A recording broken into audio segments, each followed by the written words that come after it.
Buenas tardes a todos los asistentes. Muchas gracias por haber venido. Muchas gracias a nuestros distinguidos expositores del día de hoy por aceptar nuestra invitación igualmente.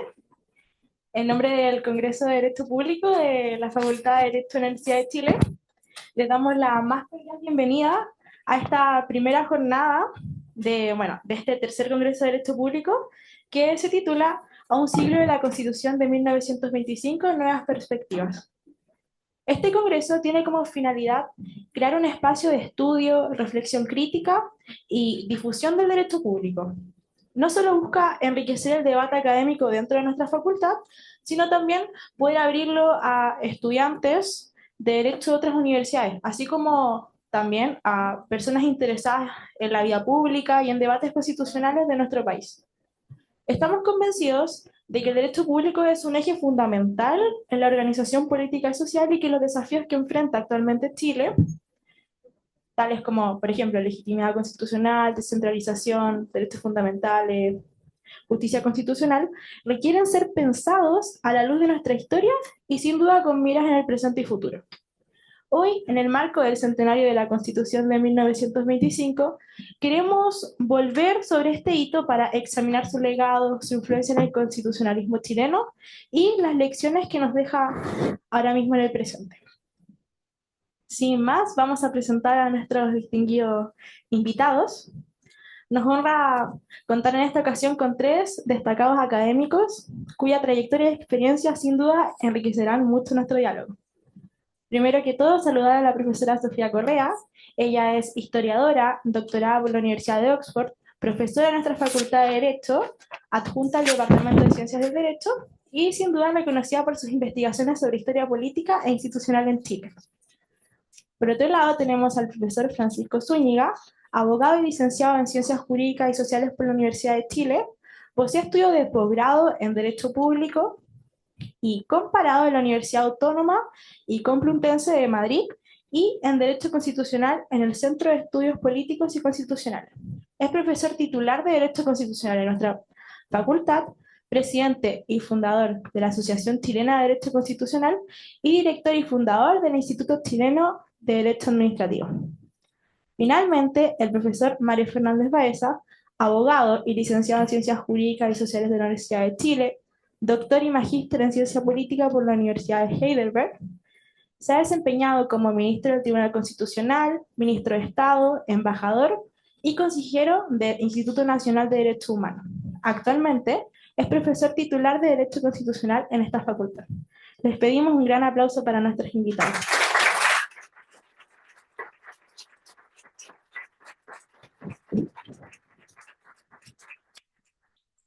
Para comenzar, dejamos con ustedes a la profesora Sofía Correa, quien realizará una exposición introductoria sobre el contexto histórico y político de la Constitución de 1925, su origen y los debates que todavía nos invita a reflexionar. Muchas gracias por esta invitación, por el interés de mirar la Constitución del 25, por el interés de mirarla desde su contextualización histórica y sobre todo también por quienes han organizado esta jornada preparatoria del Tercer Congreso de Derecho Público. No es fácil organizarla y los felicito realmente a todos los presentes por su interés en la historia política. Sin duda, como ustedes mismos lo han planteado, la historia ilumina el presente y abre preguntas que permiten visualizar el futuro. Tratándose de la Constitución de 1925, perdón que tengo un poco, estos resfríos pegados que son espantosos, con tos, pero no contagio. No. Contextualizar la Constitución del 25 es relevante para entenderla, tan relevante como el análisis de sus disposiciones y tan relevante como el análisis de sus reformas, que me parece también un punto clave. Yo he estudiado el proceso constituyente del 25 y también eso me ha llevado a situar este proceso constituyente del 25 en el final del parlamentarismo. Entonces, a mi juicio, lo primero que habría que decir es que el parlamentarismo, el llamado parlamentarismo chileno, que no es propiamente un régimen parlamentario, tiene muy mala prensa, tiene una muy mala fama, que no se condice con lo que efectivamente el periodo histórico fue. Sobre eso podemos ahondar más, pero tampoco se trata de detenerme únicamente en eso. El, eh, el parlamentarismo tuvo luces y sombras, por supuesto, sombras que tienen que ver con la capacidad de enfrentar los problemas que se le vinieron encima, propios del desarrollo capitalista de esa fase, ¿verdad? Que tiene que ver con la riqueza del salitre, que tiene que ver con la modernización ya manufacturera, industrial, y un fenómeno que se está dando en todo el mundo. Sin escapar a esa sombra, y también en la organización y manifestaciones obreras que eh, se reprimieron por la fuerza, entendiéndolo siempre como un problema de orden público. Tengamos presente que hasta tiene que pasar la Primera Guerra Mundial, venir la primera posguerra mundial para poder enfrentar en el mundo occidental el tema de lo que se llama la cuestión obrera, la cuestión social. La OIT es un organismo que se da en el contexto de la Sociedad de las Naciones, que se crea después de la Primera Guerra Mundial. De modo que hay que situarlo también en un contexto mundial muy complejo, y no es una excepción Chile a la forma como se trató estas circunstancias. El parlamentarismo fue parte de la vida política de Arturo Alessandri hasta que llegó a la presidencia, o hasta fines de la Primera Guerra Mundial, porque la influencia de la primera posguerra, lo que sucede después de la Primera Guerra Mundial en Europa, es justamente el ascenso, no solamente el ascenso del fascismo, sino también de regímenes muy autoritarios que en la Primera Guerra Mundial destruyó el régimen parlamentario europeo en su momento. Vienen regímenes muy autoritarios, dictatoriales. E inspiraron muchos de ellos, muchas figuras allí inspiraron también al mundo latinoamericano. Entonces, en esta línea, Alessandri comienza a optar por la idea de una mayor concentración de poder en la presidencia de la República. No es el único, por supuesto, pero es el más paradigmático. En ese contexto, la actividad política, Alessandri ya elegido presidente el año 20, es de buscar dentro del mundo social político de ese entonces aliados para esta idea de dejar atrás el parlamentarismo e instituir un régimen presidencial. Dentro de los aliados que busca, por una parte, no tanto el movimiento obrero, que no simpatiza con él, más bien el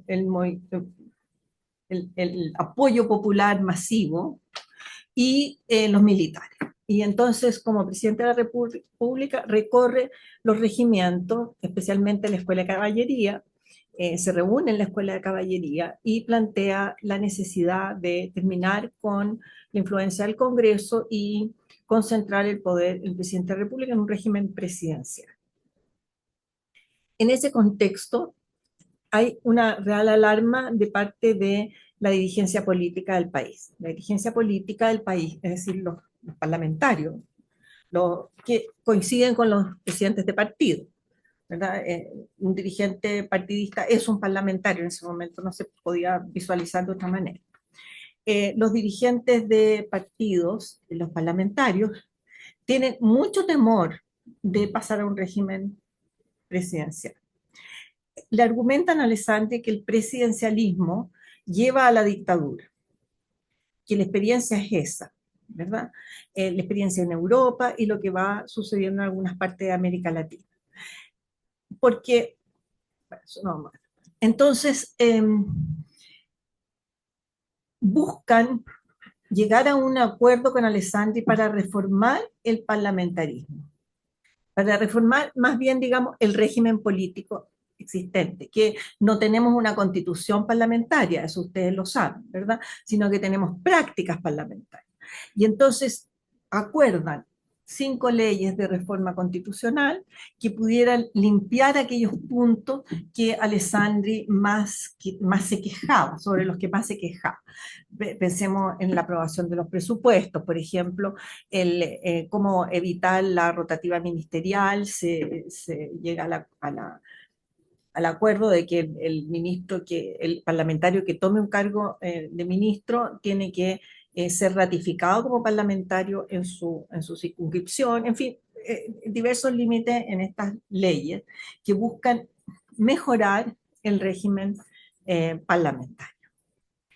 Ese es el contexto y Alessandri se felicita muchísimo de estas leyes que se han aprobado. Según la Constitución del 33 requieren una ratificación de una siguiente legislatura, y siguiente legislatura que fue electa en la primera mitad de 1924. El Congreso Nacional hacía las veces, en esa época, bajo la Constitución del 33, hacía las veces de Tribunal Constitucional, digamos, más bien sí, de que recibía todos los reclamos de transgresión en el proceso Tribunal Constitucional, no, perdón, Tribunal Electoral, perdón, Tribunal Electoral. Recibía todas las críticas todas las quejas respecto a las elecciones, cómo se habían llevado a cabo, y como esa elección fue con mucha intervención presidencial, las críticas duraron mucho tiempo, tuvieron que ser resueltas en los primeros meses de esa legislatura.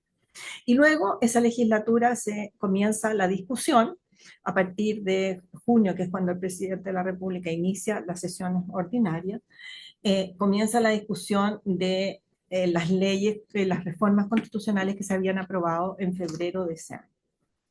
La primera discusión se da en torno a la dieta parlamentaria. La dieta parlamentaria es una disposición democratizadora, obviamente, ¿verdad? Normalmente se la trata como una especie de frivolidad del Congreso que no se da cuenta de los problemas del país tan grave y se pone a discutir la dieta parlamentaria. Pero es una de las leyes que se aprueban con el propósito de hacer estas reformas, estas leyes de reforma constitucional. Y ahí es donde todos sabemos lo que sucede, ¿verdad? Viene el ruido de sables y eso sepulta la Constitución del 25, porque entran los militares a actuar políticamente. La Constitución del 25 se discute. ¿Cuánto tiempo llevo, perdón? Es que no es infinito el tiempo.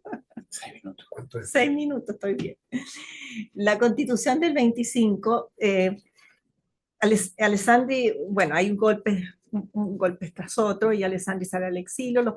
Hay un siguiente golpe de los oficiales, llamados los oficiales jóvenes, pero no son tan jóvenes, que traen a Alessandri de vuelta al país bajo la condición de que se apruebe una nueva constitución, y la idea es hacer una asamblea constituyente. Por supuesto que a todo dice Alessandri que sí, dice que él no anhela nada más que eso justamente, que está en la misma tónica de los militares, y entonces vuelve al país en un momento político en que el Congreso está clausurado por los militares. Los partidos le dicen, por favor, cite el Congreso. Otros le dicen, llame a nuevas elecciones, porque este Congreso es puro, los opositores. Alessandri no hace ni uno ni lo otro, sino que gobierna sin Congreso, ¿verdad? En este periodo del año 25. De ahí la creación del Banco Central, por ejemplo, y otras disposiciones que se aprueban sin Congreso. Y la Constitución convoca, en vez de convoca, dice sí, Asamblea Constituyente, convoca a una comisión constituyente para que organice la Asamblea Constituyente. Las primeras sesiones son realmente muy caóticas, y entonces figuras cercanas a Alessandri, por ejemplo Agustín Edwards, Doña Mercurio, propone que se divida la comisión constituyente en 2 subcomisiones. Una que estudie las reformas que se van a proponer y una segunda que organice la Asamblea Constituyente. La subcomisión que organiza la Asamblea Constituyente, que organizaría la Asamblea Constituyente, no se reúne mayormente, no se toman actas de esas reuniones y se diluye en sí mismo. Era la más numerosa. La otra subcomisión de 15 personas presidida por Alessandri es la que va redactando la constitución nueva, pensada como una reforma de la constitución del 33. El argumento de Alessandri es que la constitución del 33 es presidencial y por lo tanto tiene que volverse el espíritu inicial de la constitución del 33 y reformarse para que se mantenga este régimen presidencial. Se oponen a ello los presidentes y los dirigentes del Partido Radical, Conservador, Comunista y parte del Partido Liberal. O sea, si hablamos de radicales y conservadores, son la gran mayoría política, pero Alessandri se impone sobre ellos, con argumentos que no quedaron en acta. Finalmente, logra sacar esta constitución como él quería, presidencial, en el cual el Congreso no puede votarle los ministros, por ejemplo, y se somete este texto a la comisión. Pero esta vez la comisión se amplía y dentro de esta ampliación entran el comandante en jefe del ejército, que en esa época se llamaba inspector general del ejército, que es el general Navarrete. En la primera sesión, radicales y el Partido Radical sobre todo se levanta y dice, no, nosotros no aprobamos este texto. Dicen lo mismo los conservadores, nosotros no queremos un régimen presidencial. Y ahí se descoloca Alessandri, porque pensó que ya los tenía bajo su férula, digamos, bajo control. Y entonces él, se desordena la situación, que yo empezaron todos a hablar, dijeron, bueno, hagamos una asamblea constituyente, como era la petición original, etcétera, etcétera, y en eso golpea la mesa el comandante en jefe del ejército, el inspector general del ejército, y dice que el ejército no va a permitir que se transgredan los principios de la Revolución de Septiembre. La Revolución de Septiembre es el ruido de sables y lo que sigue, ¿verdad? Que ellos representan al pueblo de Chile. Y eso es muy impresionante, porque es la primera, desde ahí entonces, los militares asumen más que representación, la esencia, son el pueblo de Chile. Y por lo tanto, en lo que el ejército esté planteando es lo que el pueblo necesita, pide, etc. Y que ellos no van a permitir que se vuelva a que se actúe en contra de estos principios de la Revolución de Septiembre. Es decir, que no van a aceptar que se vuelva al régimen parlamentario. Dicho eso, no había mucho más que hacer, se levantan muchos de los comisionados y se van. Alessandri afina los detalles que le hacen ver respecto al texto constitucional y lo somete a plebiscito. Un plebiscito en el cual, curiosamente,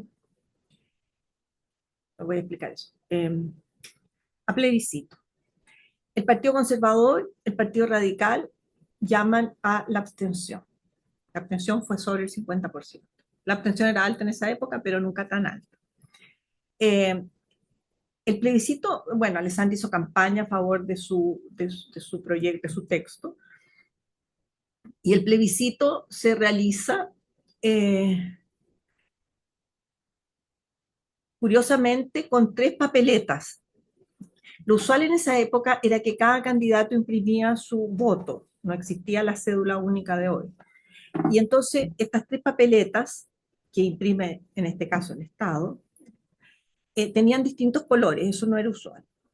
Y entonces, según sí que se quería aprobar la propuesta del presidente de la República, mantener el régimen antiguo con todas las deficiencias que implicaban, se señalaba así, o dejar las cosas al arbitrio de lo que fuera sucediendo en el país. Una redacción bastante mañosa. Bueno, el Partido Comunista llamó a votar por una de las alternativas contrarias a Alessandri, que obtuvo muy pocos votos, como 5%, y el Partido Radical y Conservador a la abstención, y Alessandri entonces logra aprobar este texto constitucional. le interesa a continuación de eso llamar a elecciones presidenciales y parlamentarias y se encuentra con que una figura como Ibáñez, que se le enfrenta como la figura representativa del ejército. Sobre ese detalle es muy bonito, pero es sabroso, digamos, cómo Ibáñez sobrepasa a Alessandri, pero no lo voy a tratar en este momento porque no me voy a sobrepasar en el tiempo. La pregunta entonces, ¿por qué una constitución que ha nacido así con tanta contrariedad de parte de las dirigencias políticas, cómo es que se acepta y se consolida? Entonces, en primer lugar, habría que decir que en la década de 1930 es una década en la cual se proponen distintos proyectos de constitución, alternativa a la constitución del 25. Es decir, se están permanentemente tratando de ver cómo deshacerse de la constitución del 25 con otras constituciones. Hay un proyecto radical, hay proyectos social cristiano, hay otros proyectos comunistas, socialistas también, etc. Eh, ¿Por qué? A mi juicio la Constitución termina siendo aceptada, por lo menos hasta la década del 60, aceptada mayoritariamente por todas las fuerzas políticas, en parte porque todas las fuerzas políticas gobiernan con esa Constitución y pueden hacerlo.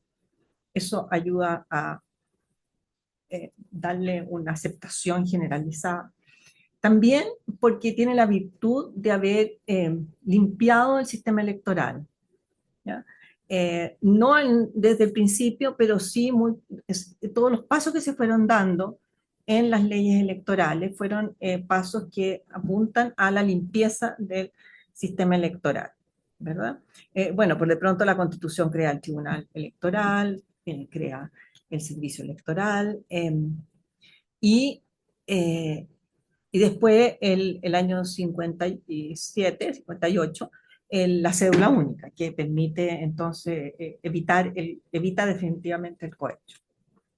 Creo que hasta ahí nomás llego por ahora y después veamos si algunas preguntas pueden aclarar ciertos puntos sombríos. Agradecemos esta contextualización inicial de la profesora Sofía Correa y a continuación daremos inicio ahora a este espacio de conversación con los profesores Francisco Zúñiga y Mario Fernández. Cada uno contará con aproximadamente 15 minutos para exponer su visión sobre los ejes temáticos propuestos. Las preguntas que guiarán este espacio se centran en: primera pregunta, bajo su consideración, ¿cuáles creen que serán los órganos o instituciones actualmente inactivos o sin vigencia que cobrarán una relevancia mayor en el presente y futuro? Dado el acontecer político, social actual, ¿podría alguno de ellos ofrecer elementos valiosos para la discusión constitucional contemporánea? Segunda pregunta, ¿cómo cree usted que se puede explicar el prestigio que rodea a la Constitución de 1925, aún teniendo en cuenta aquellas controversias que rodearon el plebiscito que da origen a esta y los cuestionamientos respecto a su legitimidad material? Y tercera pregunta, desde una perspectiva jurídica e histórica, ¿cuáles considera usted que pueden ser aquellos fundamentos que sostengan la legitimidad y los límites de esta en las constituciones de 1925, 1980 y en los distintos proyectos constitucionales que ha tenido Chile en los últimos años? ¿Son realmente legítimas? La dinámica será flexible. Cada panelista podrá responder estas preguntas o plantear nuevas reflexiones desde su propia especialidad. Primero que todo, invitamos al profesor Francisco Zúñiga a que exponga.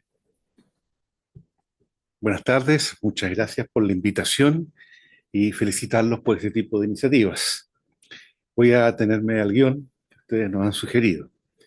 Vamos derechamente a la primera pregunta, que es una reflexión, a mi juicio, de presente y futuro. En historia no me atrevo a hacer ninguna reflexión porque soy un diletante.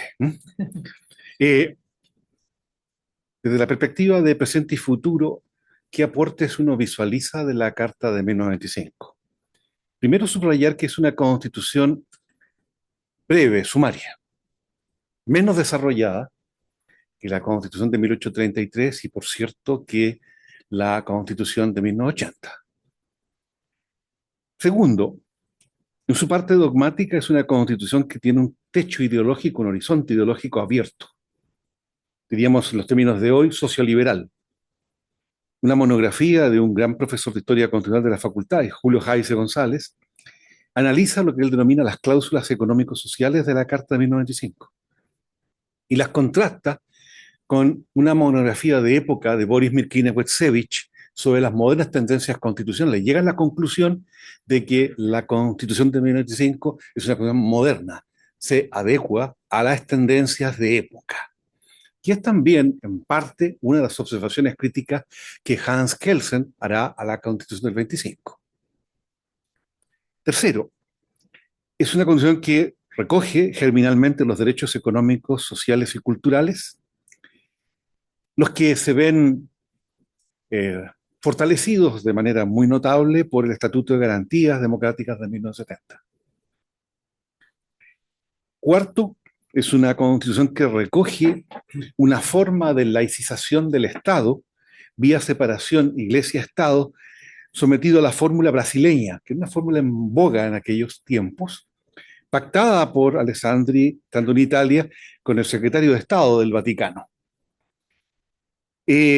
Esta es una fórmula superada por el tiempo y, bueno, desde la perspectiva histórico-prospectiva, creo que la laicidad y la secularización son fórmulas que deberían incorporarse en un futuro a la Constitución.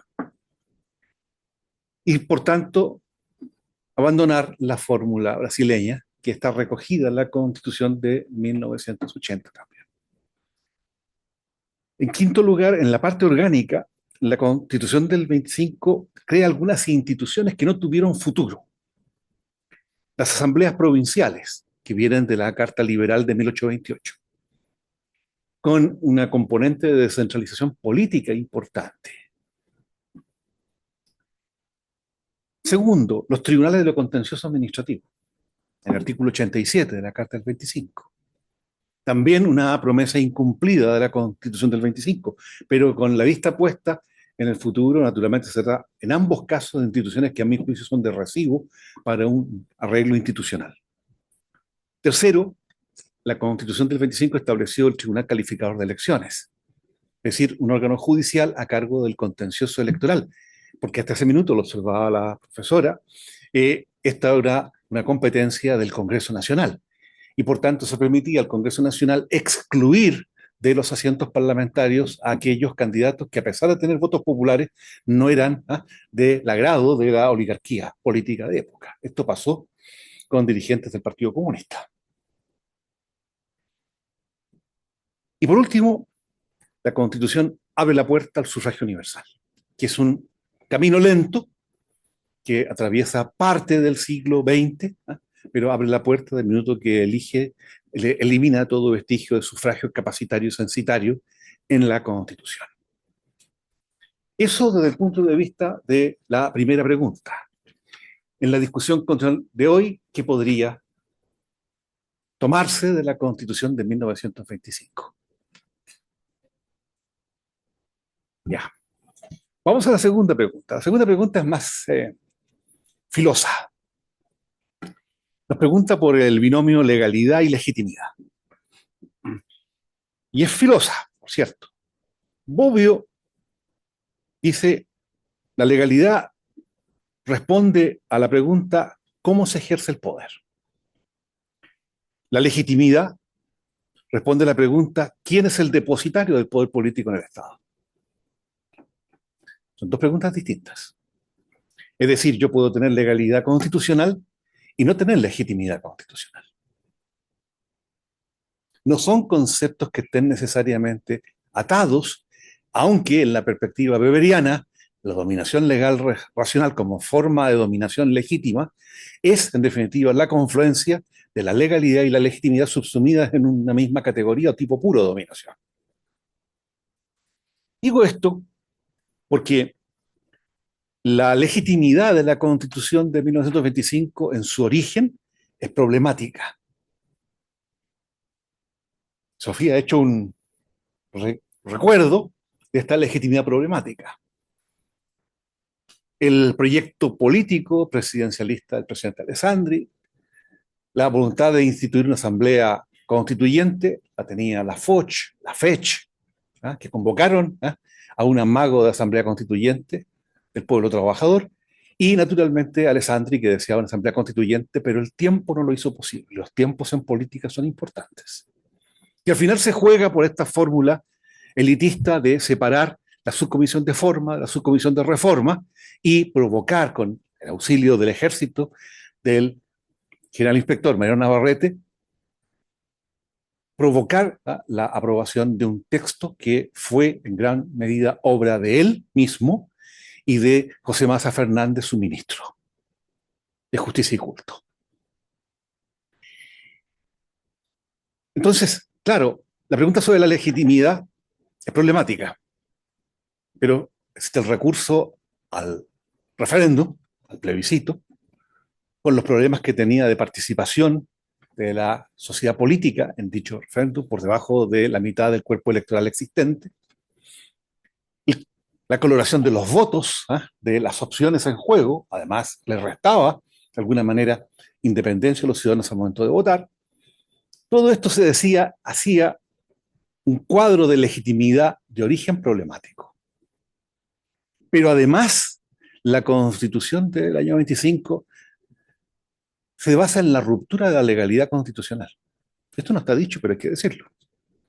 La Constitución del año 1833 prevé un procedimiento de reforma constitucional rígido, siguiendo la Constitución norteamericana de doble Congreso Nacional, y eso hacía imposible en el periodo de la presidencia de Alessandri gestar una reforma constitucional sustantiva. Entonces se gesta un procedimiento que adquiere legitimidad infiere y en el camino se va haciendo una legalidad y una legitimidad a un procedimiento en su marcha, en su despliegue en el tiempo, con el notable apoyo del ejército y de los oficiales jóvenes que primero apoyaron a Alessandri y después fueron díscolos con él, y la crónica de la enemistad entre Alessandri y Carlos Ibáñez del Campo es conocida por todos. Y se origina en este periodo. La legalidad constitucional entonces también es problemática. Se reforma la Constitución, entre comillas, sin sujeción a las previsiones que la Constitución contiene. Y si ustedes miran el breve preámbulo de la Constitución del año 25, dice que el Congreso Nacional ha aprobado la reforma vía referéndum a la Constitución de 1833. Y no hay tal reforma. No deja de ser una paradoja que las constituciones originarias en Chile, también la de 1833, se presentan a sí mismas como reforma de las constituciones anteriores.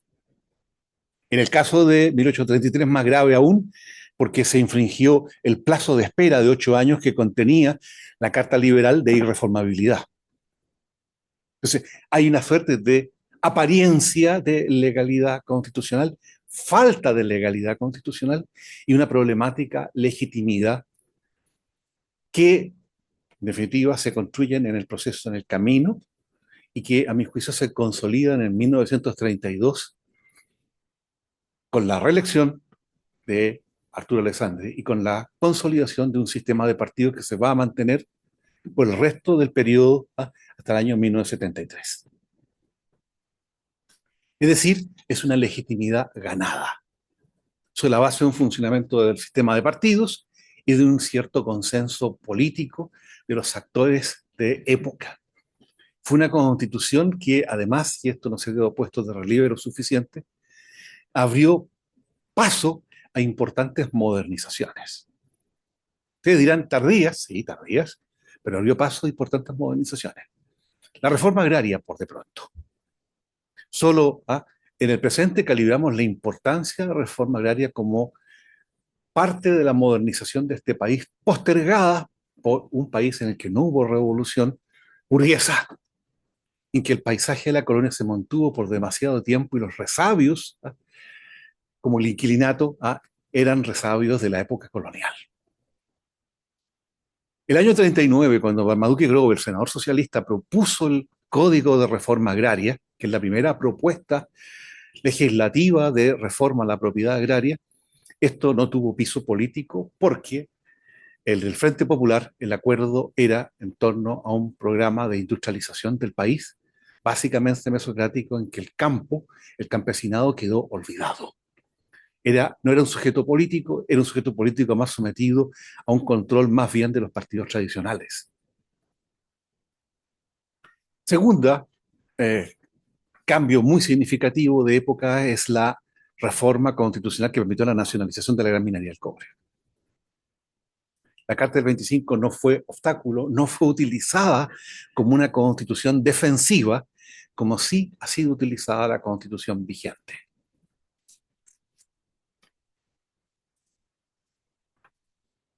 Vamos a la tercera pregunta. La legitimidad de las constituciones. 1995, 1980. Los que son alumnos míos han escuchado en clases sostener que la Constitución de 1980 no es una constitución. ¿Ya? Es un decreto de ley fundamental de la dictadura. Decreto de ley 3464 de agosto de 1980, ¿no es cierto? En un sentido formal es una constitución porque la constitución es un atributo de la estatalidad. Y en un sentido formal es el estatuto del poder. Pero desde el punto de vista de las doctrinas acerca de la constitución, el constitucionalismo liberal, democrático y social, que son las tres grandes doctrinas que han existido en los últimos 3 siglos, la Constitución de 1980 no es una constitución. Es un arreglo institucional que descansa en un decreto de ley fundamental de la dictadura. Entonces, la Constitución de 1995 tiene legitimidad ganada infieri en el proceso político de su gestación y de su estabilización a partir de 1932. La Constitución de 1980 carece de toda legitimidad de origen. Es un decreto de ley fundamental de la dictadura y el plebiscito del 11 de septiembre de 1980 es un gran fraude en toda la línea. Entonces, ¿de dónde descansa la legitimidad de la Constitución del 80? Es una buena pregunta. En términos schmittianos, Jaime Guzmán, los profesores de la PUC, en esa inserción que publicaron antes del plebiscito de 1980, subrayan que hay una legitimidad revolucionaria. La Constitución del 80 tiene una legitimidad que descansa en esa cruzada de salvación nacional que fue la intervención de los militares en política a partir de 1973. Y por tanto, la legitimidad descansa en la legalidad constitucional preexistente. Legalidad constitucional preexistente que está constituida por una docena de decretos leyes fundamentales que se dictan entre el año 1973 y 1978, que se cierra con las actas constitucionales, primero, y después con el decreto de ley 3464. En suma, desde la perspectiva de la legitimidad, la comparación de la Constitución de 1995 con la Constitución de 1980 es un despropósito. Sin embargo, la Constitución ha experimentado reformas constitucionales. Desde la primera reforma, que fue además sometida a ratificación plebiscitaria, ya no un fraude, sino un plebiscito semicompetitivo, los términos de Nolen, esa reforma de 1989 abrió camino a un ciclo de reformas, las más importantes, las del 91, la de 2005, que ya totalizan 62 leyes de reforma constitucional hasta hoy. Y por tanto, no podemos hablar de la Constitución de 1980, sino de una Constitución vieja y nueva. Y el balance sobre la legitimidad de la Constitución vieja y nueva es un balance que lo podemos hacer nuevamente de la perspectiva de la legitimidad de origen y la legitimidad de ejercicio. La Constitución vieja nueva no tiene legitimidad de origen, no se ha depurado su legitimidad, pero al mismo tiempo la Constitución nueva tiene una legitimidad de ejercicio parcial. Perdón. ¿Está boicoteando, profesor? No, es que pensé que lo había enmudecido. Pero... La Constitución nueva tiene una legitimidad parcial. Parcial porque ha ganado con motivo de las reformas adecuatorias al arreglo institucional para el ejercicio del poder. En una democracia semisoberana, dirá nuestro colega Carlos Uneu, sí, pero ha sido un arreglo institucional que ya lleva funcionando desde 1990 hasta la fecha. Pero es parcial porque este arreglo institucional que conserva el presidencialismo no es un arreglo institucional adecuado a la gobernabilidad del país.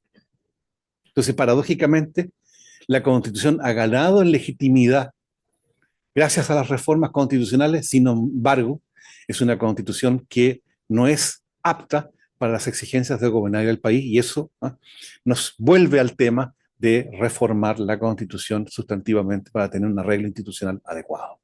Eso es lo que puedo decir. Gracias.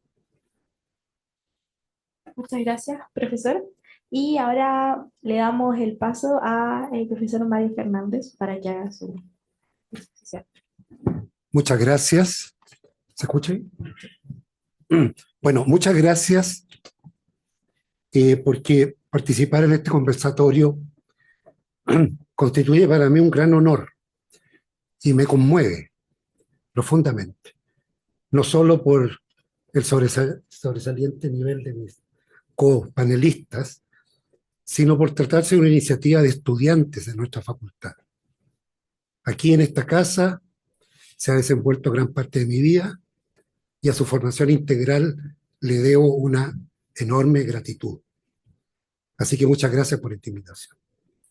Ahora, yo, antes de entrar en materia, quisiera hacer una advertencia metodológica, porque voy a tomar muy en cuenta una frase que aparece en la convocatoria que dice que los participantes, independientemente de la guía, textual dice, pueden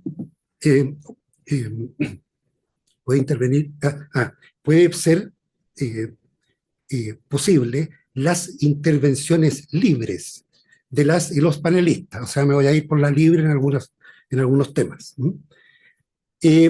Ahora, vamos a lo nuestro. Sofía Correa, haciendo uso de su enorme capacidad, no solo académica, sino pedagógica, ¿no es cierto?, nos ha situado en el contexto de nuestro tema. Y yo quiero avanzar un poco más en esa perspectiva, siguiendo a mi profesor de Heidelberg, Dieter Nolen, que se inclina por una metodología, permanentemente una metodología contextual. O sea, especialmente para los estudios comparados. Aquí estamos comparando constituciones, ¿no es cierto? Entendiendo contexto como lo que abarca condiciones generales de la investigación que influyen o pueden influir tanto en el diseño como en el proceso y resultado de una investigación. O sea, en términos prácticos, el contexto hace la diferencia cuando dos procesos que son parecidos o semejantes tienen un trámite y un descenso, o sea, un desenlace muy distinto. Entonces uno se dice, bueno, siendo dos procesos iguales, ¿por qué terminan distintos? De forma tan disímil. Bueno, por los contextos. Por los contextos normalmente en que tales procesos se originan.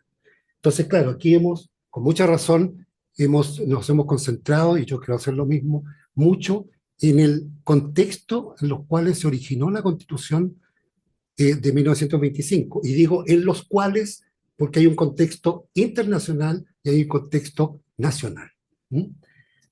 Ahora, el contexto general, internacional y nacional, el propio Arturo Alessandri lo planteó cuando aceptó en abril del año 20 ser candidato.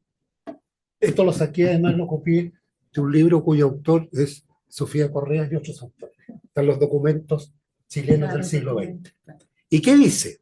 aquí dejo hablar a Alessandri, dice, el país, estamos hablando del año 20, antes de ser presidente, el país atraviesa por uno de los momentos más difíciles de su historia. Vivimos desde hace años en medio de la anarquía y del desgobierno. Nuestro organismo social entero, nuestro régimen constitucional, requieren en los momentos actuales reformas urgentes y radicales. Agregando, en los momentos actuales, la humanidad entera atraviesa por aquellos grandes periodos que marcan una gran transformación social. Asistimos ciertamente al nacimiento de un nuevo régimen y es ciego y sordo quien no quiera verlo ni sentirlo. O sea, esa era la visión del candidato Alessandri en el año 20, pero que da cuenta del contexto chileno en el cual él asumiría y el contexto internacional en el cual también asumiría. Ahora, Alessandri no pensaba en ese minuto que gran parte de sus decisiones sobre una nueva constitución las iba a tomar fuera, en Venecia, en esos meses que tuvo que no salir de permiso, como se dice eufemísticamente, pero en verdad estaba desterrado. Y después lo mandaron llamar quienes lo habían desterrado, pero él estuvo a fines del año 24, principios del 25 hasta febrero, en Europa. Bueno, pero entonces ve un contexto negativo tanto fuera como dentro. Ahora, desde otra perspectiva de un pensador, de un académico extranjero, Federico Gil, que escribió un gran libro que se llama El sistema político chileno por allá por el 69, también habla de este momento en Chile y dice, está hablando del año 20, dice, la existencia de partidos múltiples requería de la formación de bloques para asegurarse mayorías parlamentarias. Estas coaliciones se sujetaban a tales cambios que las líneas de responsabilidad no resultaban claras, ni siquiera existían. Como faltaba una cuestión básica en torno a la cual pudieran aliarse las facciones, la política se convirtió en un conjunto de luchas por ventajas personales. Cualquier semejante con otros tiempos del país es mera coincidencia. Eso lo dice Federico Gil, que es un profesor de Chapel Hill, era un profesor de Chapel Hill, en el año 69. Bueno, y por otra parte, otro aporte contextual que quiero dar es más bien conceptual, porque en los tratados de derecho constitucional comparado, por ejemplo, los de Viscarelli di Ruffia o Giuseppe de Bergottini, se habla de ciclos constitucionales, dentro de los cuales es posible situar que en la segunda década del siglo XX, o sea, de lo que estamos hablando, y después de la Primera Guerra Mundial, emergen las constituciones llamadas racionalizadas, que reemplazan a las monarquías tradicionales en monarquías constitucionales o derechamente en repúblicas, tanto parlamentarias como semipresidenciales.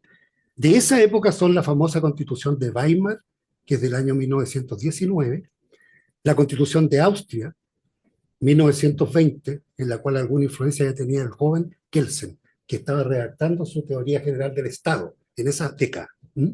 Y la Constitución de España de 1931. Tal como lo decían mis dos compañeros de mesa. Claro, es una etapa muy convulsiva en el mundo, estamos hablando después de la Primera Guerra Mundial, pero que tuvo un impacto directo en las constituciones porque se desarmaron antiguas monarquías. Y los ejemplos de esas constituciones y de sus fracasos también siguen hasta hoy rondando en el pensamiento, tanto en esos países como en el pensamiento mundial. La Constitución de Weimar y la propia Constitución austríaca son modelísticas en el sentido de ver cómo modelos prácticamente perfectos de una constitución daban lugar a lo que no querían, por ejemplo, dictaduras, como dijo Pancho recién. Ahora, en consecuencia, volviendo al contexto nacional, el Chile durante el gobierno de Arturo Alessandri estaba fuertemente influido por la absoluta crisis de la llamada república parlamentaria, o mejor dicho, de predominancia parlamentaria, que es como algunos hablan de lo que había en Chile en ese momento. Porque aquí hay un tema que es bueno aclararlo más allá de lo que ya lo han tratado mis colegas, y es lo siguiente: ¿de dónde viene eso de que en Chile había una república o una república parlamentaria o un régimen parlamentario? Si la norma que establece la facultad del Congreso para quitarle la confianza al jefe de gobierno no estaba en la Constitución, no hay república parlamentaria. ¿Qué es lo que había? Además, ni siquiera había, literalmente, existía la atribución de los parlamentarios de quitarle la confianza a los ministros, tampoco. ¿Qué es lo que había aquí? Ya lo han dicho ellos en parte. Bueno, había durante el funcionamiento de la Constitución del año 1833, había un grupo en la Constitución, un grupo de leyes llamadas periódicas, que había que ir contando con un permanente autorización del gobierno para llevarlas a cabo. Desde luego la ley de presupuesto, la ley de pago de contribuciones y la ley que establecía el lugar en que estaban las Fuerzas Armadas. Ahora, esas leyes se iban dictando periódicamente y por lo tanto era indispensable que el gobierno para funcionar, desde luego sin presupuesto no funciona ningún gobierno, el gobierno para funcionar tenía que contar permanentemente con las mayorías parlamentarias. Y eso hacía depender del gobierno para ir nombrando los ministros. Entonces bastaba con que el Congreso le dijera, mire, este ministro no me gusta. Y estaba cercano ya el tener que aprobar una de estas leyes, y el gobierno tenía que decir, bueno, tengo que cambiar no solo este ministro, sino el gabinete completo. De ahí la rotativa. Ahora, esa rotativa ya fue casi divertida, ya casi grotesca, ¿no es cierto? Pero que traía consigo de que había una permanente inestabilidad personal en la cima del Estado. Bueno, entonces, de ahí que vino un debate pseudo constitucional, pseudo académico, ¿eh? Entre los que estaban por un entendimiento de que había un régimen parlamentario, o aquellos que decían esto no está en la Constitución, es una obligación de la práctica política. Ahora, pero esto lleva tanta carga por parte del Parlamento, especialmente después de las reformas constitucionales de 1874, cuando se suavizó el régimen presidencial, bueno, de ahí para adelante vino un avance cada vez más sustancial del Congreso en las decisiones políticas de Chile. Entonces, claro, cuando es candidato, y esto se quedó como establecido después de el triunfo, entre comillas, del Congreso en la Guerra Civil de 1891. Ahí esto quedó como establecido, el poder del Congreso, digamos, quedó como algo indudable. Bueno, en esa seguidilla de cambios y de presidentes con muchos problemas es cuando Arturo Alessandri presenta su postulación. Ahora, pero hay otro elemento aquí que es social, también se ha hecho mención acá, pero hay que incorporarlo también más fuertemente. También se está en medio, no solo en Chile, también en el mundo de la cuestión social. Se da un cambio enorme de la composición socioeconómica de la población a raíz de los procesos de industrialización de fines del siglo XIX y principios del XX, que también llegó a Chile. Entonces hay nuevas fuerzas. Ahora bien, el detalle de cómo Alessandri fue manejando esta situación y la llevó a un punto de quiebre en el año 24, ya lo ha dicho Sofía, lo ha explicado Pancho, lo han explicado muy bien. Pero lo que había que agregar un pequeño comentario es lo siguiente, que dentro de toda esta adversidad político-institucional que tenía Alessandri en el Congreso, él tenía mucho apoyo social que no estaba establecido formalmente en los partidos. Recién se estaba formando el Partido Demócrata en ese tiempo, pero no había ningún partido al cual él fue elegido por la Alianza Liberal, y además él fue elegido por un voto de entre los electores, tanto que hubo que hacer una especie de acuerdo de caballero para decir sí, él tenía 177 y don Barros Borgoño tenía 176 votos de los electores. Acuérdense que la elección presidencial no era directa por el pueblo, sino el pueblo elegía electores. Bueno, y hubo que hacer un acuerdo ahí de que había ganado por un voto de los electores. Bueno, pero tenía fuerza popular. Ahora bien, con todo lo que se ha dicho acá de cómo logró llevar un texto de él, redactado por una convención nominada por él, y además con la fuerza política de que cuando aparecieron contradictores de su tesis, él dijo que entonces hacía nomás rápido el llamada a plebiscito y él iba a poner su tesis, o la tesis de su convención, de su comisión, ante la voluntad o frente a la voluntad del pueblo. Yo traje por aquí, acá está. Miren, los resultados del plebiscito del 30 de agosto, estamos por cumplir 100 años, en unos días más. Los resultados del plebiscito fueron los siguientes. El total de inscritos, o sea, total de los que podían votar, eran 296.259 personas. 296.000. El total de votantes fue de 134.421, o sea, de que votaron por alguna opción. 134.000. Abstenciones, 161.000. Abstenciones. ¿Cuánto sacó la tesis ganadora? 127.000 votos. Hubo una cédula azul, que ya la Sofía la señaló, 5.440, casi puso la chutó exacto al porcentaje. Y una cédula blanca de rechazo de 1.400. O sea, la Constitución del año 25 fue aprobada por el 43% de los votos. 43%. O sea, ni siquiera estuvo en un plebiscito amarrado, digamos, completamente amarrado, ni siquiera ese plebiscito tuvo mayoría. O sea, tuvo más votos en contra.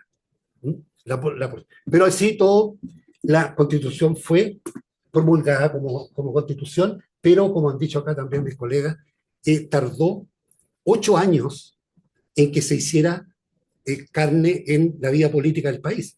Después del año 25 hubo 8 años hasta el año 32, 7 años. 7, 8 años.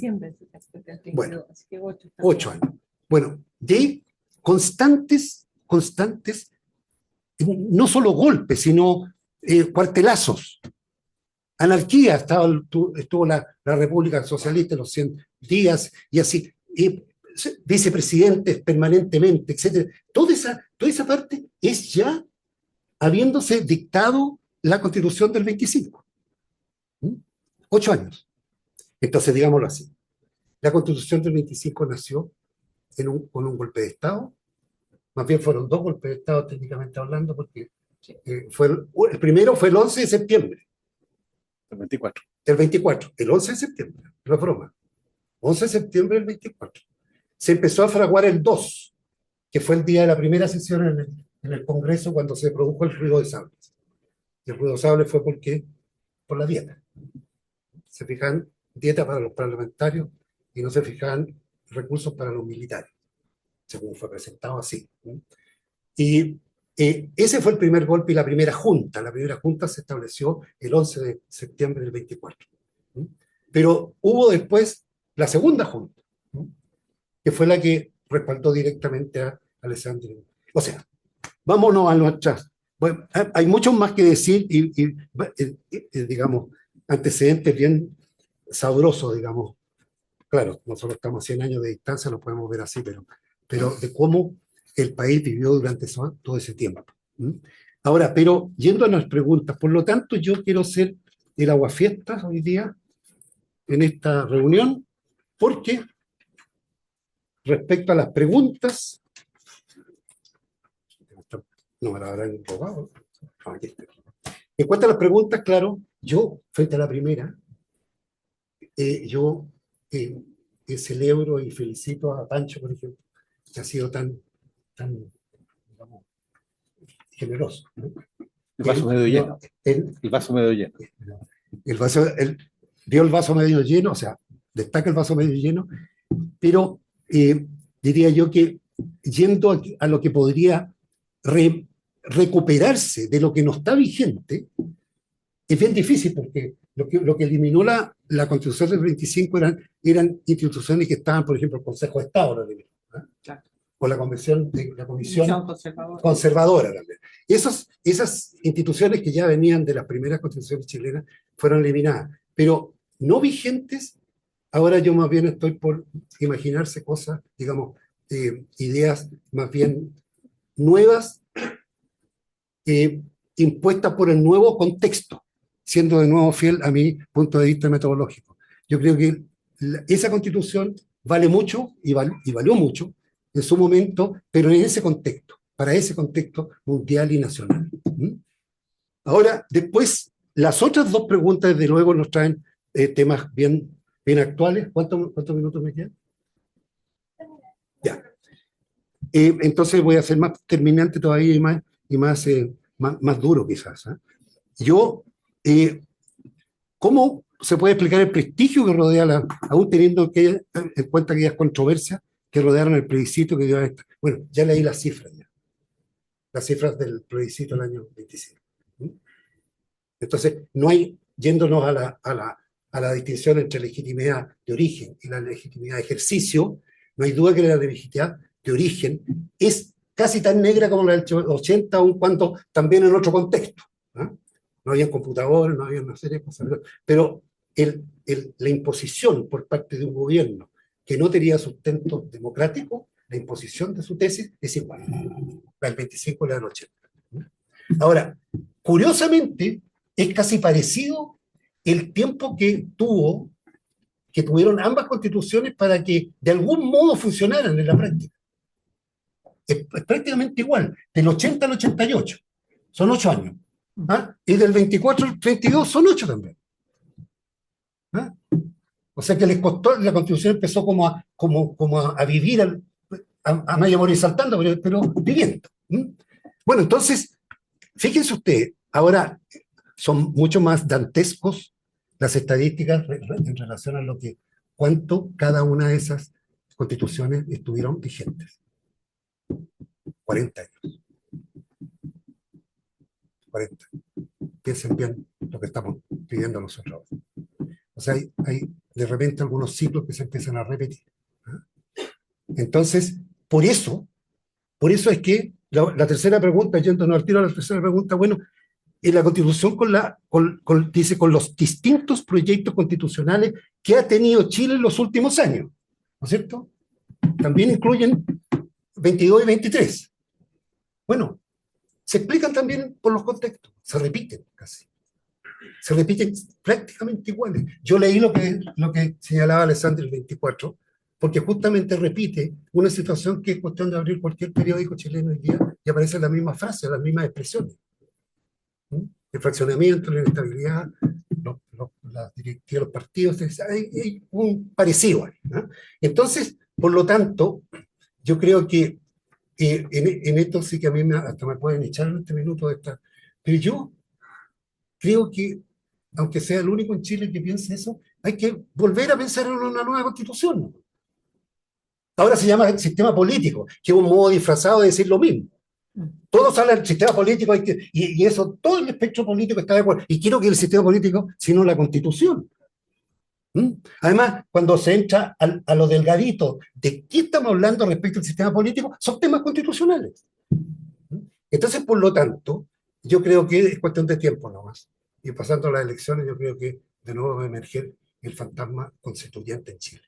Muchas gracias. Bueno, muchas gracias a nuestros expositores. Si quieren pueden aplaudirles para que pasemos ya a la siguiente fase.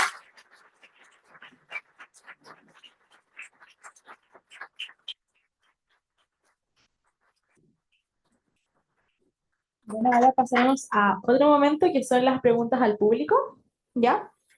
Abriremos este espacio para que quien quiera pueda formular sus preguntas. Recordamos que este espacio busca abrir un diálogo respetuoso y abierto, sin duda. Y levanten la mano quienes quieran para pasarles el micrófono.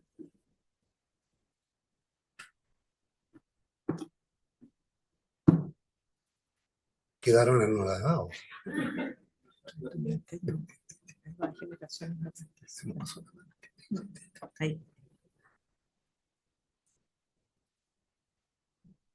Buenas tardes, mi nombre es Martina Parrao, de hecho soy alumna del profesor Zúñiga y quería resaltar algo que comentó al final de nuestra cátedra de hoy, que fue respecto al avance de ideologías fascistas.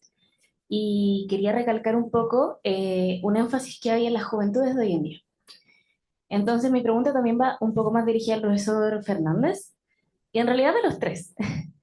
¿Cómo es posible que podamos hablar de un nuevo proceso constituyente y un respeto al Estado de Derecho cuando tenemos una sociedad que no le toma el peso suficiente a estos conceptos?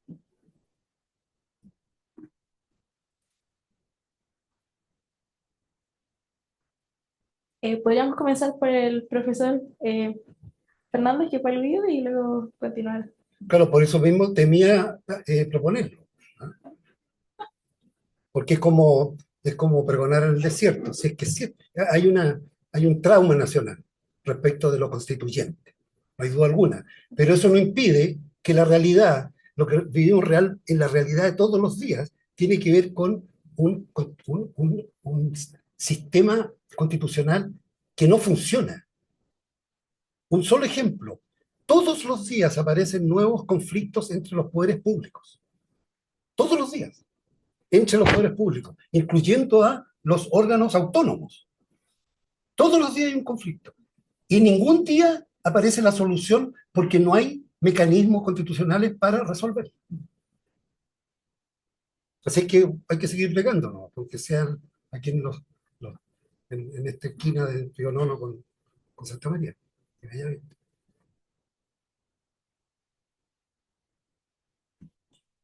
Sí, pienso que has puesto un tema muy relevante, sobre todo teniendo conciencia de que tanto la Constitución del 33 como la del 25, como la del 80, son creadas en un contexto de supremacía militar, y que los militares han sido claves en la definición de la Constitución del 25, la Constitución del 80, no sé si la del 33 porque están de respaldo, Pero están Lircay ahí. está detrás. Claro, LICAI, pero que es una constitución de civiles. Los militares yo creo no intervinieron mucho, pero ahí estaba el poder militar asegurando que esos civiles sí efectivamente crearan esa constitución.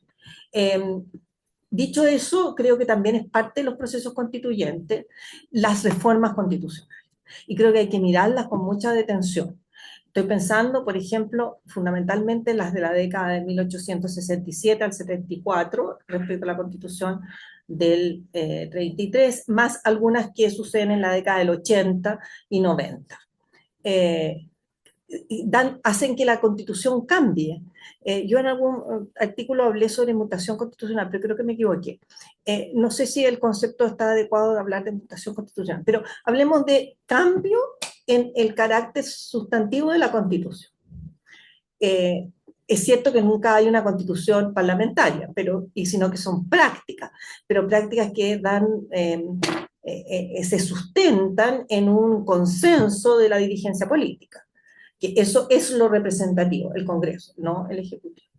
Dicho eso, creo que también podemos mirar la Constitución del 25 en sus reformas que concentran aún mayor poder en el presidente de la República. Estoy pensando en la de las décadas del 60 y en la del 71.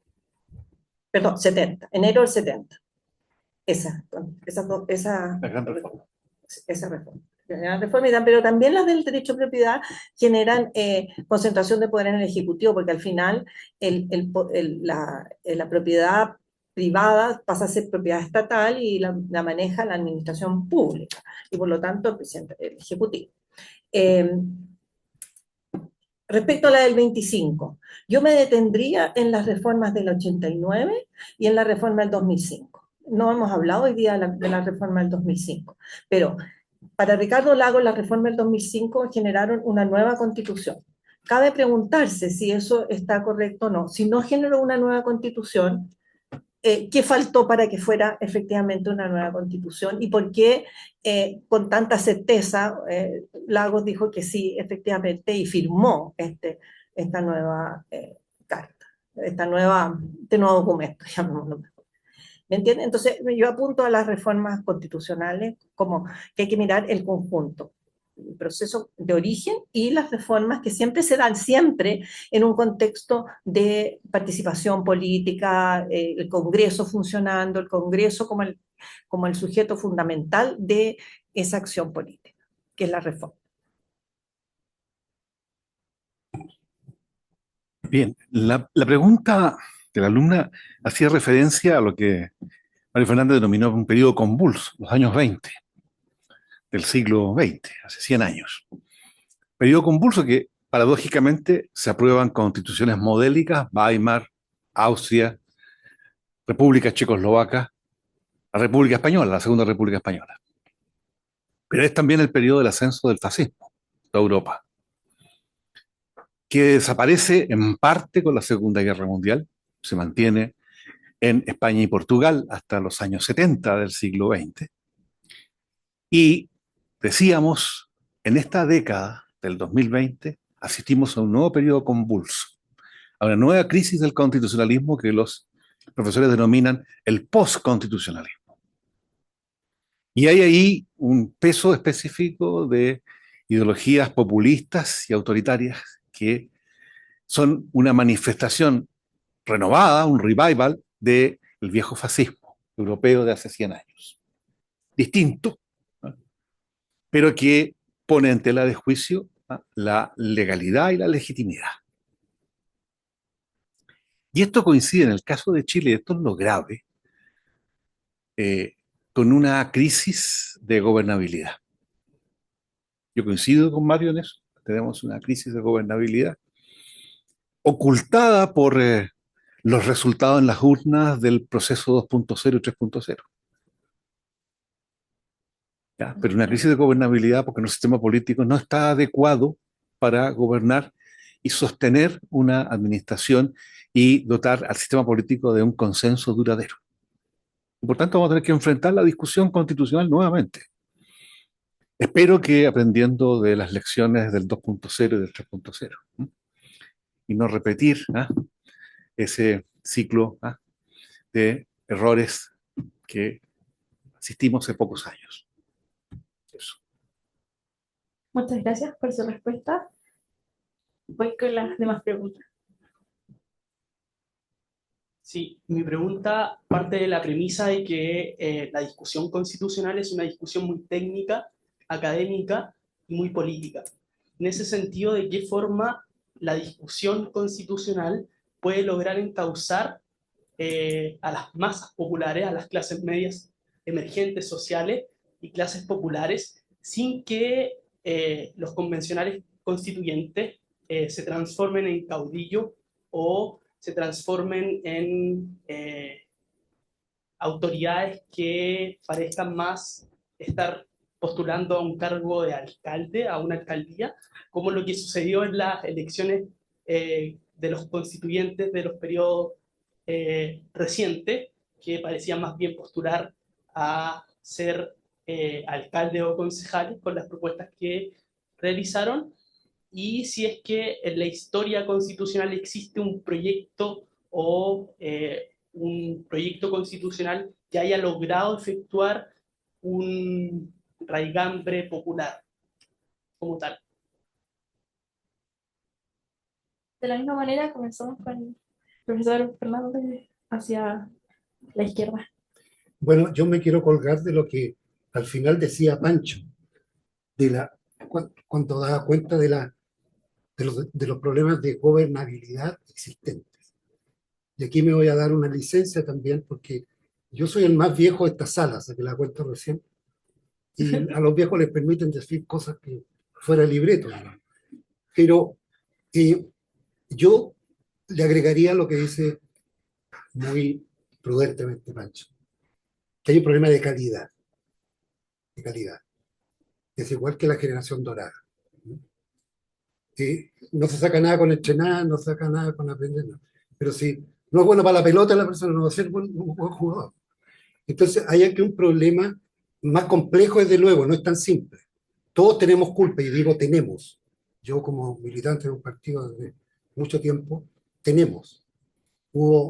Se dejó de lado la formación política de los militantes, de los jóvenes, etcétera, y por lo tanto se perdió también ese lazo con los grupos emergentes, tanto en el estudiantado como en el campo, como en Entonces hay ahí una especie de orfandad, ¿sí?, que no se ha podido recuperar desde las élites, ¿sí? Entonces ese problema es más complejo, va más allá de la Constitución, Bueno, de nuevo Weimar. Weimar es un ejemplo de una constitución perfecta para una sociedad que iba para otro lado. Entonces, por lo tanto, creo que allí radica casi, yo me voy a poner predicador ahora, porque como yo soy beato, soy católico, yo creo en la providencia, de repente pasan cosas, porque saldrá alguien y se irá digamos, renovando todo.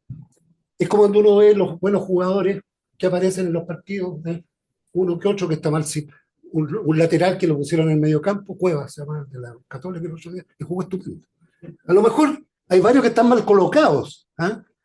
Pero no sé, yo confío en que va a llegar eso, pero soy bien escéptico de cómo están las cosas. Me hago cargo de la dimensión respecto a la historia chilena, de la última parte de la pregunta. Si nosotros confiamos y creemos y apostamos a la democracia representativa, el pueblo, la sociedad chilena, está representada a través de sus partidos políticos en el Congreso Nacional. Eso es una premisa sine qua non. Entonces, y si el Congreso Nacional es la fuente de los procesos constituyentes, de reformas constitucionales que modifican en cuestiones sustantivas las constituciones que fueron originadas en procesos autoritarios con alta presencia militar. Entonces, sí, en la historia de Chile tenemos presencia, tenemos representación popular en procesos constituyentes. Si miramos solo el origen de las constituciones, no.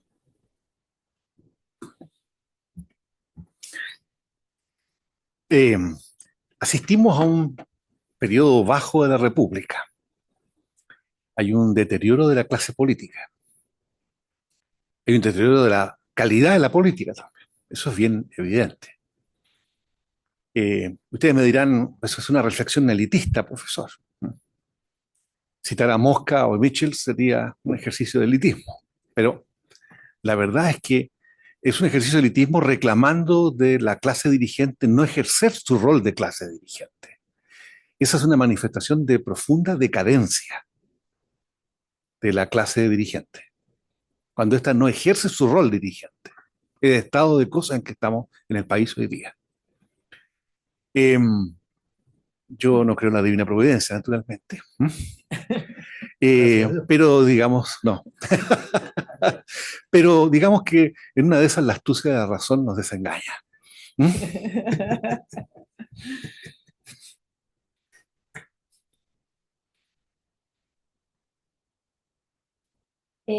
Son dos preguntas en verdad, pero la primera pregunta va dirigida hacia la profesora, que usted durante su exposición habló acerca del espíritu del pueblo, visto desde la perspectiva que tenía la comisión y asamblea que estaba en el proceso como constituyente que hubo durante ese entonces, o al menos eso fue lo que escuché dentro de cómo ellos, una manera en la que ellos justificaban al final la labor que estaban desempeñando.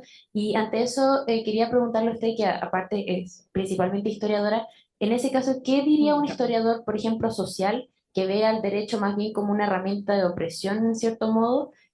¿Cómo un historiador o una persona que vea la historia desde esa perspectiva podría legitimar esta suerte de contenido o el espíritu del pueblo, por así decirlo, dentro de la Constitución del 25?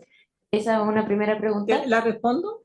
Porque se me va a ir la idea principal. Sí, por favor. Creo que me di a entender mal, ¿ya?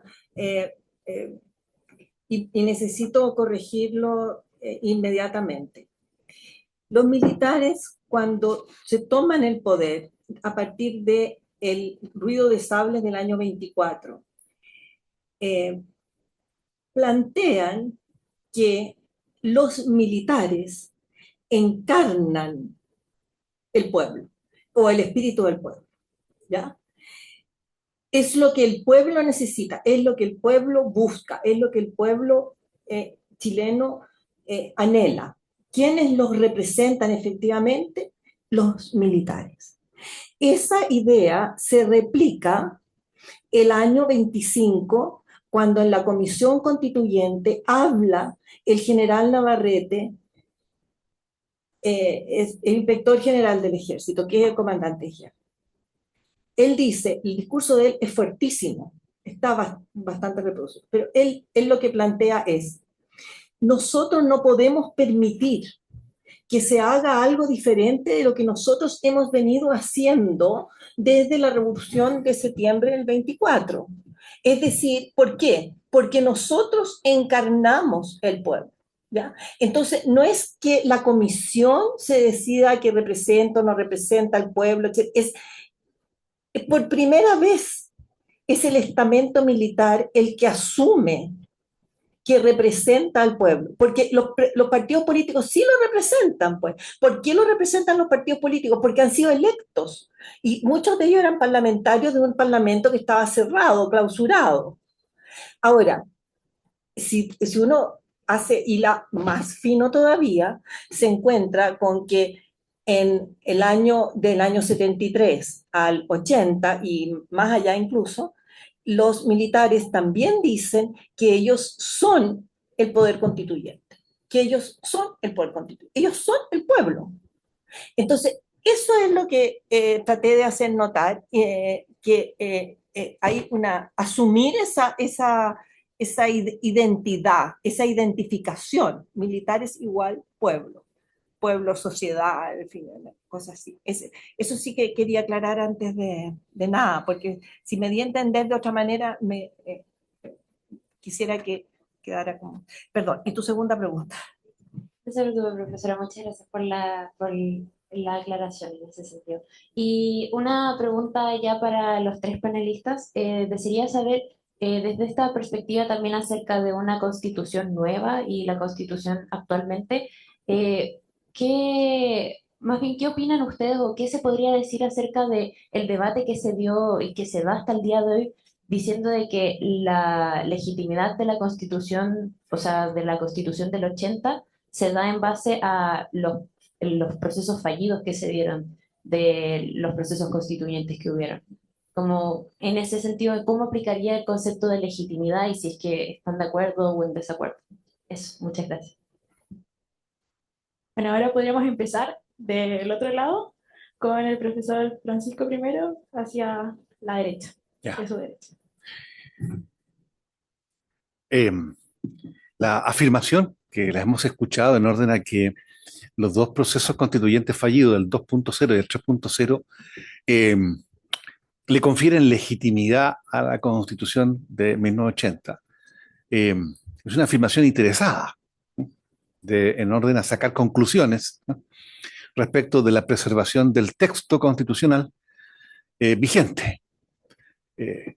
Ninguno de los procesos constituyentes tuvo por finalidad, en el caso del rechazo de las propuestas de nueva constitución, conferirle legitimidad al orden existente. Esa es una hipótesis no planteada, no discutida, ¿no? Está ausente de la preceptiva del capítulo 15 de la Constitución, que fue objeto de reformas para hacer posible estos dos procesos. Lo que sí me parece valioso de la interfaz del proceso 2.0 y 3.0 son las 12 bases, que reflejan un grado de acuerdo importante de los partidos representados en el Congreso Nacional sobre cuestiones que son capitales desde el punto de vista del arreglo institucional. Y yo creo que eso podría ser el punto de partida de una discusión constitucional en el futuro cercano. ¿Qué puedo decir yo a esta altura? Creo que se ha dicho mucho sobre la debilidad de la actual constitución, los problemas que está generando, la gobernabilidad.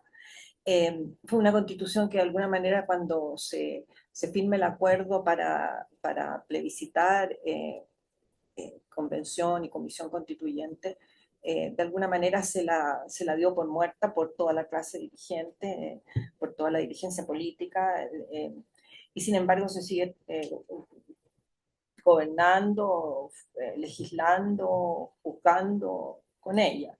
Entonces está viva y está media moribunda, y sí, yo creo que el ciclo de esa constitución reformada el 2005, reformada el 89, está por terminarse ese ciclo, son 45 años, como tú dijiste, lo mismo de la constitución del 25. Y el problema es cómo, porque hay un riesgo muy alto de que un proceso constituyente parta de cero, y un proceso constituyente que parte de cero, lo hemos visto históricamente en las constituciones que han regido en Chile. Por eso yo apuesto al Congreso. Yo siempre he apostado al Congreso y he apostado a la reforma constitucional o creación de una nueva constitución vía reforma, porque no hay otra manera de hacerlo. Pero eso es en lo personal. A ver, bueno, como se ha dicho, estamos bien encima de lo que ocurrió para tener un juicio muy, digamos, fundado. Pero yo hablaría de desmesura.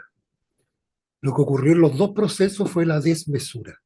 La desmesura de quienes tenían la mayoría. Así de simple. Porque ahí hubo un desacato, y estoy hablando de desacato para los que en todos los grupos que estaban en las dos convenciones estudiaron derecho. Hay un desacato a una norma fundamental en materia de tomar decisiones. La mayoría simple, el que gana por un voto gana, tiene que ver con gran parte de las decisiones, incluso desde el punto de vista jurídico, de las decisiones de ley. Una ley se puede aprobar por un voto, si es que tiene la mayoría requerida. Se puede aprobar, ¿por qué? Porque esa ley se puede cambiar al mes siguiente o al año siguiente. Pero una constitución, quien tiene la mayoría tiene la obligación, no solo moral, también jurídica, de buscar un acuerdo mayor a partir de la seguridad que tiene de ya tener los votos para lo que quiere, lo fundamental que quiere. ¿Quién tiene la mayoría? Quien tuvo la mayoría en el primer proceso y en el segundo, debieron hacer eso. Si yo ya tengo lo mío seguro, si yo estoy tranquilo, gané, ¿ya?